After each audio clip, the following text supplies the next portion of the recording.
सुप्रभात बच्चों, आइए हमारा तीसरा अध्याय या जो हमारी बस की यात्रा नामक पाठ था उसका हम प्रश्न अभ्यास करते हैं। पहला है इसका, देखिए कारण बताए में पहला प्रश्न है, मैंने उस कंपनी के हिस्सेदार की तरफ पहली बार श्रद्धा भाव से देखा।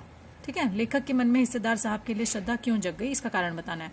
तो इसका उत्तर आप क ख ग घ करके पॉइंट में लिख सकते हैं कि लेखक के मन में कंपनी के हिस्सेदार के लिए इसलिए श्रद्धा जग गई क्योंकि क कंपनी का हिस्सेदार थोड़े से पैसों के लिए अपनी तथा यात्रियों की जान की परवाह नहीं कर रहा था। ख वह घिसे टायर लगाकर बस चलवा रहा था और जान जोखिम में डालकर ये काम कर रहा था। ग उसकी उत्सर्ग की भावना का परिचय वह कुछ ही रुपयों के बदले कर रहा था।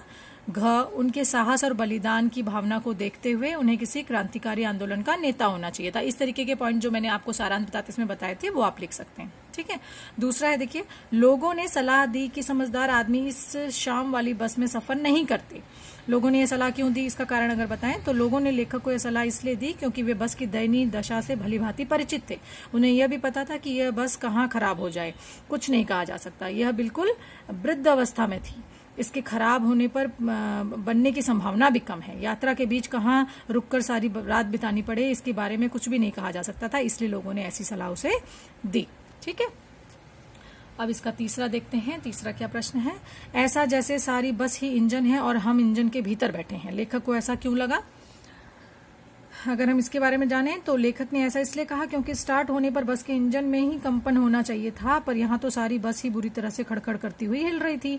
पूरी बस में तेज कंपन होने लगी, खिड़कियों के कांच पूरे शोर के साथ हिलने लगे। लेखक की सीट भी इस कंपन से कांप रही थी। इससे लेखक और उसके साथी भी बहुत ज्यादा डरने लगे और हिलने लगे थे, इसलिए उसने ऐसा कहा था। ठीक है, देखिए चौथा, गजब हो गया, ऐसी बस अपने आप चलती है।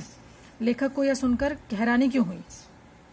ऐसी बस अपने आप चलती है बात सुनकर लेखक को इसलिए हैरानी हुई क्योंकि वह सोच रहा था ऐसी खटारा बस चलने के योग्य तो है ही नहीं। उसकी जर्जर अवस्था देखकर वह विश्वास ही नहीं कर पाता था कि यह बस बिना धक्का खाए चलती होगी, पर कंपनी का भागीदार इसे अपने आप चलने की बात कर रहा था। ठीक है, जिससे सुनकर लेखक को बड़ा ही आश्चर्य हुआ या ये कह लीजिए कि उसे बहुत ज्यादा हैरानी हुई। ठीक, तो इस तरीके से करना है आपने। और ये अंतिम है पांचवा, मैं हर पेड़ को अपना दुश्मन समझ रहा था। लेखक पेड़ों को अपना दुश्मन क्यों समझ रहा था, इसका कारण आपने बताना है कि लेखक पेड़ों को अपना दुश्मन इसलिए समझ रहा था क्योंकि बस के एक एक पुर्जे खराब हो रहे थे और बस बार बार रुक रही थी। बस से उसका विश्वास उठ चुका था। उसे लग रहा था कि बस की ब्रेक फेल हो सकती है, स्टीयरिंग टूट सकता है और बस अनियंत्रित होकर सड़क के किनारे के पेड़ों से टकरा सकती है। इसीलिए उसे ऐसा अनुभव होने पर उसने ऐसे शब्द कहे। ये है बेटा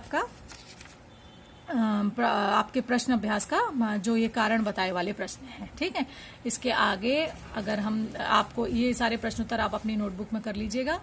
इसके आगे है पाठ से आगे वाले प्रश्न, ये हम अगले वीडियो में देखेंगे। ठीक है, सुप्रभात बच्चों, आइए अब हम अपने पाठ 3 बस की यात्रा के पाठ से आगे के प्रश्न उत्तर की तरफ ध्यान देते हैं। इसका पहला प्रश्न है, सविनय अवज्ञा आंदोलन किसके नेतृत्व में, किस उद्देश्य से तथा कब हुआ था? इतिहास की उपलब्ध पुस्तकों के आधार पर लिखिए। वैसे ही आपने स्वयं करना है, इसे खोजिए और उसके बाद करना है आपने। तो चलिए मैं आपको इसके बारे में थोड़ा बता देती हूँ कि सविनय अवज्ञा आंदोलन महात्मा गांधी के नेतृत्व में सन 1930 में अंग्रेजी सरकार के विरुद्ध शुरू किया गया था। उस समय भारतीय समाज गरीबी में दिन बिता रहा था।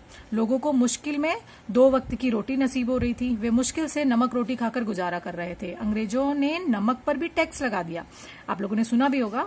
इससे नाराज गांधी जी ने नमक बनाकर कानून भंग किया। सविनय अवज्ञा आंदोलन के अगर उद्देश्य बताए जाएं तो वो कुछ इस प्रकार हैं, जैसे भारतीय किसान व्यावसायिक खेती करने पर विवश थे।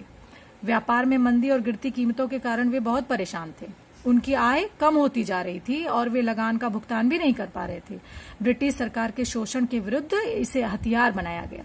ठीक है, इस तरीके से आपको इस प्रश्न का उत्तर लिखना है। दूसरा प्रश्न देखिए, सविनय अवज्ञा का उपयोग व्यंग्यकार ने किस रूप में किया है, ये लिखना है आपने। तो सविनय अवज्ञा का उपयोग लेखक ने बस की जीर्ण शीर्ण तथा खटारा दशा होने के बावजूद उसके चलने या चलाए जाने के संदर्भ में किया है।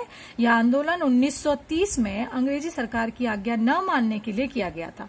12 मार्च 1930 को दांडी मार्च करके नमक कानून तोड़ा गया। अंग्रेजों की दमनपूर्ण नीति के खिलाफ भारतीय जनता विनयपूर्वक संघर्ष के लिए आगे बढ़ती रही। यह खटारा बस भी जर्जर होने के बावजूद चलती जा रही थी, इसीलिए ऐसा बोला गया। ठीक, अगर आप तीसरे प्रश्न पर जोर दें तो ये देखिए आपने स्वयं करना है बेटा। इसमें दिया है, आप अपनी किसी यात्रा के खट्टे मीठे खट्टे मीठे अनुभवों को याद करते हुए एक लेख लिखिए। तो आपको अपनी किसी भी एक जर्नी के बारे में, किसी भी एक यात्रा के बारे में जो भी आपने फील किया, आपने अपने अनुभव, अपना एक्सपीरियंस शेयर करना है, ठीक है। वो आप एक लेख के माध्यम से लिख देंगे इसका उत्तर, ठीक है।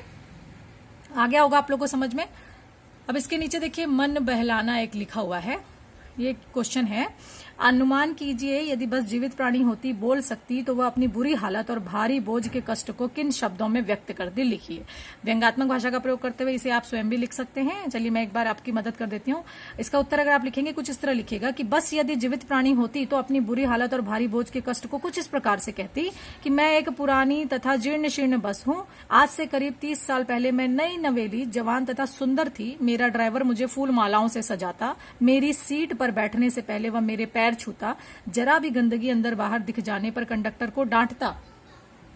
पर आज लगता है कि यह सब सपने की बातें हैं। आज मैं वृद्धावस्था में पहुंच गई हूं। तब से अब तक कई ड्राइवर तथा कंडक्टर बदल गए हैं। इस समय जो ड्राइवर है वह मेरा ध्यान नहीं रखता है, मेरी साफ सफाई किए बिना ही मुझ पर सवार हो जाता है, शाम को मेरी सीटों पर बैठकर भोजन करता है और मुझे गंदा करके छोड़ जाता है। विश्वकर्मा पूजा के दिन के अलावा अब कभी मेरे ऊपर फूल माला नहीं चढ़ाई जाती। मेरा चलने का मन नहीं होता, पर यह धक्के दे देकर मुझे जबरदस्ती चलवाता है। सवारियां इतनी लाद देता है कि मेरा अंग अंग टूटने लगता है और लगता है कि अब मेरा बस दम ही निकल जाएगा। मेरी आंखें खराब हो चुकी हैं और हाथ पैर जवाब दे रहे हैं, पर मेरा ड्राइवर इन बातों से अनभिज्ञ है, क्योंकि उसे सिर्फ और सिर्फ पैसे कमाना है। ठीक है, इस तरीके से आप इसके उत्तर को लिखेंगे। तो बेटा ये रहा। अब इसके आगे भाषा की बात है, ये आप स्वयं करेंगे अपने ग्रामर, अपने व्याकरण की उस मदद से। कुछ नहीं है, बहुत छोटे छोटे से होते हैं। इसमें पेंसिल से आप चाहें तो इसमें भी टिक कर सकते हैं। इस तरीके से आपका यह जो, ये देखिए इसमें शब्दार्थ भी दिए हुए, इन शब्दार्थ को आप लिख लीजिएगा। इस तरीके से आपका ये चैप्टर भी आज हो गया पूरा समाप्त। ठीक है बेटा।